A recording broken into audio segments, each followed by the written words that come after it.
Kitab Pengkhotbah pasal yang kelima ayat 1 sampai ayat yang ke-19. Firman Tuhan, janganlah terburu-buru dengan mulutmu dan jagalah hatimu lekas-lekas mengeluarkan perkataan di hadapan Allah, karena Allah ada di sorga dan engkau di bumi. Oleh sebab itu, biarlah perkataanmu sedikit, karena sebagaimana mimpi disebabkan oleh banyak kesibukan, demikian pula percakapan bodoh disebabkan oleh banyaknya perkataan. Kalau engkau bernasar kepada Allah, janganlah menunda-nunda menetapinya, karena Ia tidak senang kepada orang-orang bodoh. Tetapilah bernasarmu lebih baik engkau tidak bernasar daripada bernasar tetapi tidak menetapinya.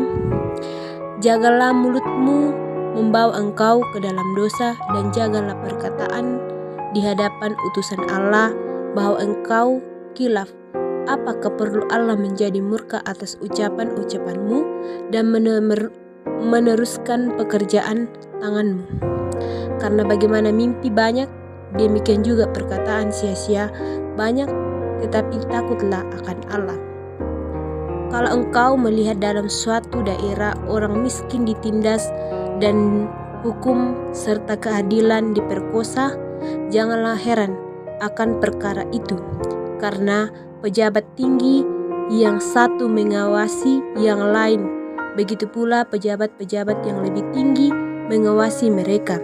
Suatu keuntungan bagi bernegara dalam keadaan demikianlah ia kalau rajanya dihormati di daerah itu. Siapa mencintai uang tidak akan puas dengan uang, dan siapa mencintai kekayaan tidak akan puas dengan penghasilannya. Ini pun sia-sia. Dengan bertambahnya harta, bertambah pula orang-orang yang menghabiskannya, dan apakah keuntungan pemiliknya selain daripada melihatnya? Enak tidurnya orang yang bekerja, baik ia akan makan sedikit maupun banyak. Tetapi kekenyangan orang kaya sekali-kali tidak membiarkan dia tidur. Ada kalangan yang menyedihkan kulihat di bawah matahari, kekayaan yang disampaikan oleh pemilik menjadi kecelakaan sendiri, dan kekayaan itu binasa oleh kemalangan, sehingga tak ada suatu pun padanya untuk anaknya.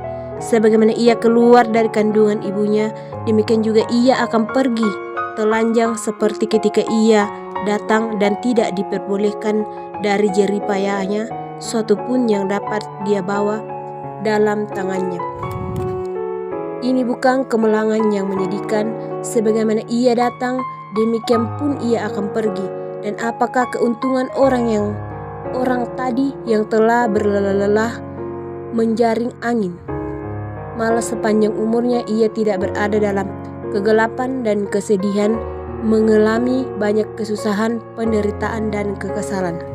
Lihatlah yang kuungkapkan baik dan tepat ialah kalau orang makan, minum, dan bersenang-senang dalam segala usaha yang dilakukan dengan jeripaya di bawah matahari selama hidup yang pendek yang dikaruniakan Allah kepadanya. Sebab itulah bahagianya seperti orang yang dikaruniai Allah kekayaan dan harta benda dan kuasa untuk menikmatinya, untuk menerima kebahagiaan dan untuk bersuka cita dalam jeripayanya. Juga itu pun karunia Allah, tidak sering ia mengingat umurnya, karena Allah membiarkan dia sibuk dengan kesenangan hatinya. Amin. Firman Tuhan.